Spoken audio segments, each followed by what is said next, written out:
Let's talk about disengagement versus stonewalling. So if you've been following my content, then you know one of my pillars is speaking to the psychology and the differences between men and women as it pertains to romantic relationships and partnership, right? So when I talk a lot about disengagement, and I'd like to specify what I mean when I say disengagement. So people think that disengagement is the same thing as stonewalling. When I say disengagement, I don't actually mean stonewalling.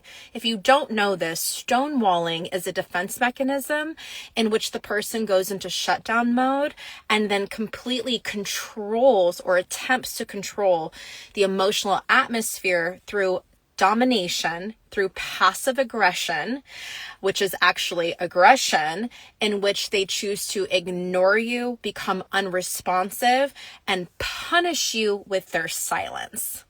It's pretty messy. It's pretty nasty stuff. How many of you are totally guilty of going into that mode?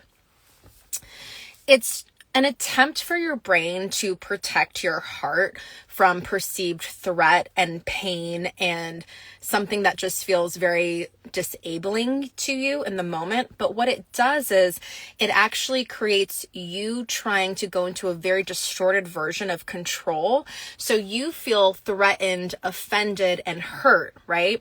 And in order to try to regulate your nervous system, you subconsciously attack the other person by, I'm now going to punish you with my silence.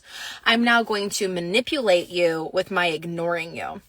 The problem with stonewalling is that it's emotional dominance. It creates so much damage and it breaks all of the safety that was there between you and the other person. And then there's all this damage control afterwards, right? So I am not promoting stonewalling, especially if the person has wounding around being neglected or ignored or unseen. This can cause someone to go into a ginormous trauma response. Someone who is usually very even-keeled could completely spiral out. So don't do that. Instead, when I say disengage, I mean specifically when the other person, and I'm going to go, I'm going to put this through like the lens of a woman speaking to a man, right? So obviously this will work with women, with children, with family members, everyone. But right now we're going to kind of hone into the dynamic between men and women. So your man is acting out. Like he is just on his BS, like he wakes up and he opens the fridge and it's 5 a.m. and he's like, where the hell are my eggs? And you're like, the eggs are on the left, like where they always are. And he's like, no, they're on the right. Who moved my eggs? And you're like, bro, I haven't even had my coffee. I don't know what's going on. Like, what is this really about? Right?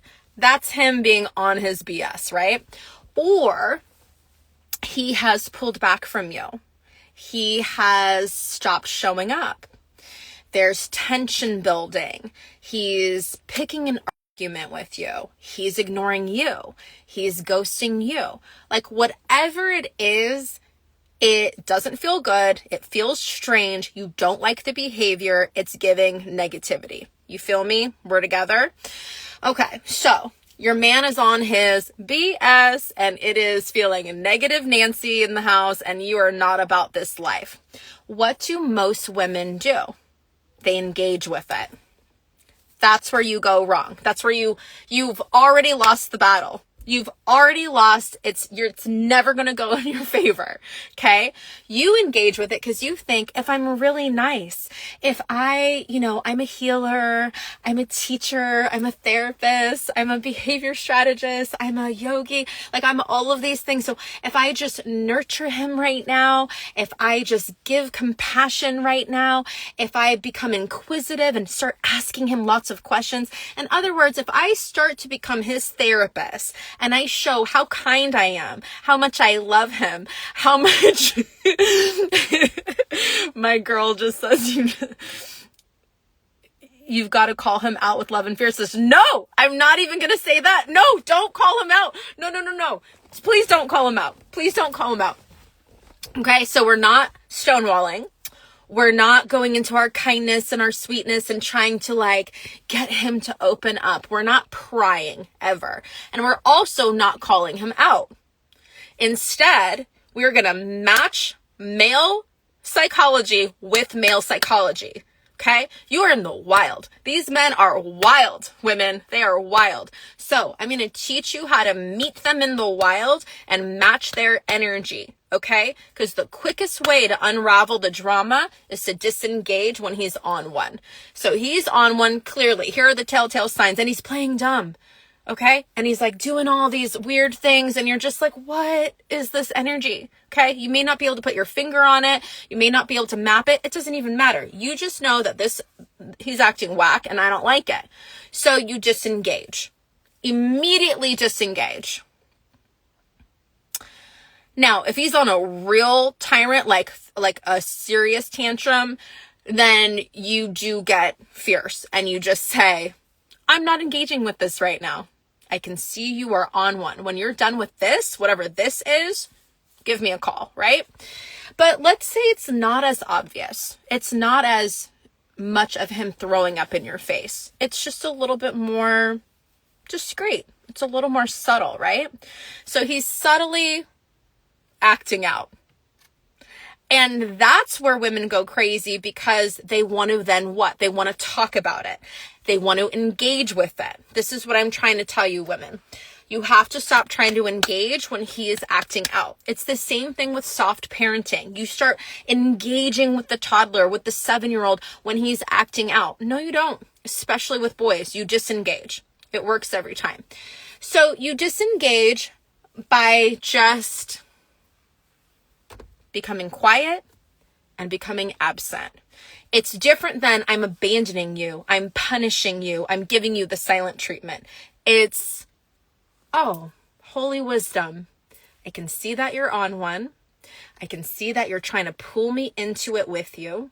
I do not negotiate with terrorism. I do not negotiate with drama. I do not, it's not today, Satan. Not today, Satan. It's not today with your it. If you know my teachings, then you know I have an affectionate term for when the operating system of the human species starts to spiral out and basically, essentially, some people would call it, demons. Some people would call it the ego. Some people will say it's your brain pattern. I'm loosely calling all of that a faulty, inorganic operating system filled with controls and programs that's just dying to feed, okay? So it's like feeding time for that operating system. Let me kind of put it in even more simple terms. The brain is addicted to chemical outputs, just like an addict. If you've ever had addiction issues or if you've ever loved an addict, then this is how you can start to think of your brain. Let's say it's too happy. I'm going to take you somewhere. Let's say it's too happy. It's too peaceful. It's too good right now. If the person's brain is now accustomed to up and down, to high and low, to drama or chaos, it doesn't necessarily mean they consciously like drama. Oh, they consciously are trying to create chaos. No, not at all. All of this is unconscious. All of this is based on your brain pattern from when you were a child before the age of 7 years old. Then as you step into adulthood and you step into romantic partnership, what patterns do you start creating? And that sludginess of codependency with your partner? Do you start having those highs and lows? Do you start having those crashes every 2.5 days? It's like secular, right? So let's say your partner has come out of that kind of hostile situation and it's good and it's happy and it's peaceful with you. Well, what are they going to do? Unconsciously, they're going to start to look for drama with you. They're going to start to look for chaos with you. They're going to start to look for problems where there aren't any. Why? Because the brain wants to feed on the emotional output because it's now wired and it's been reinforced to look for the negative. So even if the person's super positive, happy-go-lucky person, their subconscious brain pattern might be addicted to emotional ups and downs, just like an addict, right? So when someone's brain pattern is starting to look to feed off of drama, feed off of chaos, unhappiness, depression, just discord of any kind, you disengage from it. It's taken me a really long time to learn this technique because as a feminine, nurturing, loving, motherly woman, as a healer, as a guide, as a teacher, it's like my first intuition is, let me engage and let me fix and save, right? Let me just EMT the crap out of this situation. But that's just not how men work. They just don't work that way.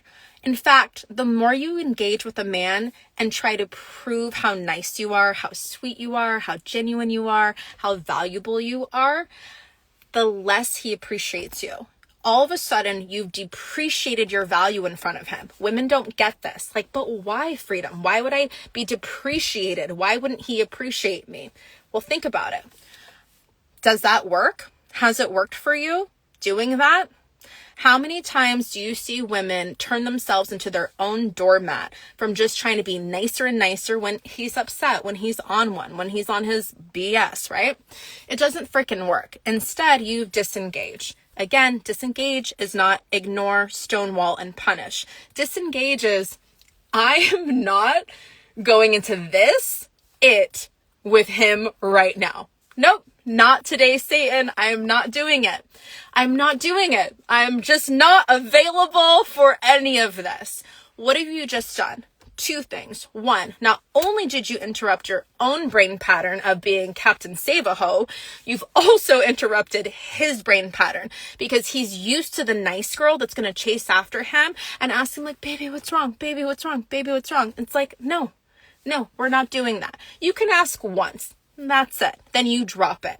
Women are so terrified of a man's internal process. I don't get this. I don't get why we're scared of this. We have men are, a Mac computer, women, you're a PC computer. Different operating systems. You just will be so freed when you can understand and make peace with his operating system and his functionality of his world perspective and his internal process when he is working through his stuff is so different than yours and mine. Stop turning him into a little B word. Stop turning him into your girlfriend. Stop giving him therapy. Let the man go. Give him space. Let him figure out his stuff.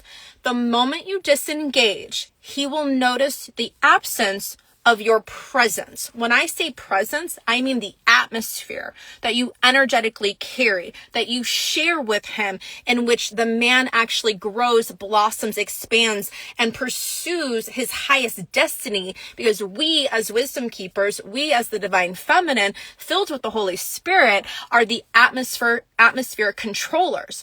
Here's how I can prove that to you. The negative way that we control the atmosphere would be through stonewalling, through chasing him, through proving your innocence and your value, through doing nice gestures. The more nice you become when he's going through his stuff, the more annoying you now appear to him.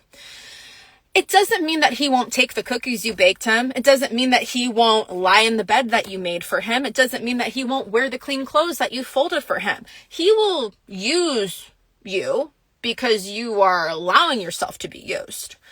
But he will lose respect for you, not gain more respect for you. Do you feel me? So disengagement is key when he's acting out, when he's building tension, when he's stressed, when he doesn't want to talk about his feelings, when he's in a process and he doesn't want to process that with you. Disengage. He's trying to pick a fight. Disengage. It's nope, oh my God, my BlackBerry. Remember those? My BlackBerry is beeping. Oh my God, suddenly, this is the day you're going to do all of your Amazon returns. Suddenly, you're looking at your to-do list oh my God, I have 10 things I could be doing right now other than this. We're not going into the tantrum, you guys. We are disengaging and we are redirecting all of our energy to maintain our happy atmosphere. Your atmosphere is of peace, of liberty, of joy, of pleasantries. You smell good, you look good, you feel good. You're going to maintain being the beautiful little flower that you are, so that when he comes back, because he will come back. See, you think that if you chase him, or if you stand up to him, or if you argue, or if you defend your honor, he's going to somehow miraculously respect you again. He's not. Why? Because in the wild, how do men speak to other men? It's always what? I'm going to say this until I freaking plant this into the collective, okay? Less is more with men. Less is more. I talk to men so differently than I talk to my girls. When I'm talking to a man and it's like, he's feeling like funky, I'm just like, you good? Why? Because that's how they talk to each other. Yeah, I'm good. No, I'm not good. Oh, you want to talk about it? Not really. Okay. Respect that choice. Women who try to pry men open, like you're trying to open the clamshell to get the pearl out, it's invasive. You're crossing all his boundaries. You're not understanding his unique energetic process. He needs to go internal. He needs space from you. He needs quiet time. And when a man gets space, do you know the first thing that he does? I think this is the part that women are so untrusting of. The first thing a man does when he gets space from you is he goes into self-reflection. Oh, I love who just joined. Love you so big. So he goes into self-reflection. Guess what happens during self-reflection? He maps his own internal process. He gets in touch with his feelings. He gets in touch with his thoughts. He gets in touch with the truth. Guess what happens when he's in touch with the truth? That's where he can be engaged with the Holy Spirit. That's where he can have a reckoning with his own self. While this has all happened, guess what happens? He realizes, I haven't been treating her right. I'm taking it out on her. I'm punishing her. I'm not letting her in. He realizes all of those things that you want him to realize without you have saying nothing. You've not brought it up. You haven't called it out. You haven't told him what you think. You have kept all of your self-righteousness in your purse, and you've kept it zipped, and you've kept it quiet. You've been composed. Okay? Now he's in self-reflection land. And what have you done? You got your nails done. You got your flat tire fixed. You scheduled your doctor's appointment. You read your mail. You threw out the trash. You have just been so productive as he's still and in his own space. You've become productive. And you're playing music. You're blasting your favorite songs on the radio. You're singing. You're dancing in your underwear. You are being jolly. The more jolly you are authentically while he's going through his own process, when he comes out, he's going to look at you and be like, well, I want to dance with you in your underwear. Well, what would you eating over there? All of a sudden, he's going to come back and he's going to crave intimacy and closeness and connection. Because while he was in his own space, he got to actually miss what you provide for him. He got to miss your atmosphere that you carry. So I think the issue is that when a man separates from the woman and there's distance, or he's just, on one, she needs to learn how to regulate her own emotions and come to a sense of safety. And how we come back to our sense of safety is by taking care of our mundane things in life, by following our routine, and by being filled with the spirit of joy. Just because your partner is down does not mean you have to be down too. They went to Unhappy Town today. Why should you go to Unhappy Town? 2 people in Unhappy Town is misery. That's not good. Where are you going to meet now? Where are you going to meet now? See, if you can hold the frequency of peace and joy and freedom in your life, when your partner goes down, they'll eventually have to entrain to your energy. Whoever's energy is strongest will win. So if you're really happy, but they've been really depressed and they've been depressed, their depression is stronger than your happiness, you will entrain to them. So another way of another benefit of disengaging with the man when he's acting out is that you're not going to entrain to his energy, even if you're weaker, because you're giving it space. You're just giving him space to breathe and just to go through the fire, right? Am I making sense? I know I'm making sense. Have you tried this? Do you want to try this, ladies? I'm telling you. And it's like, in men language, I'm going to say it all year long, less is more. Like, even 2 sentences is a lot. They are simple creatures. They understand energy. I think women think that they have to, it's funny because the feminist culture is all like making fun of men for mansplaining. But like, I'm sorry, women are way worse. Women are the mansplainers. We like go into these lengthy lecture halls and like long ass email conversations to explain how we feel. Men like you to just get to the point. Okay? This is how quick I do it. I didn't like that.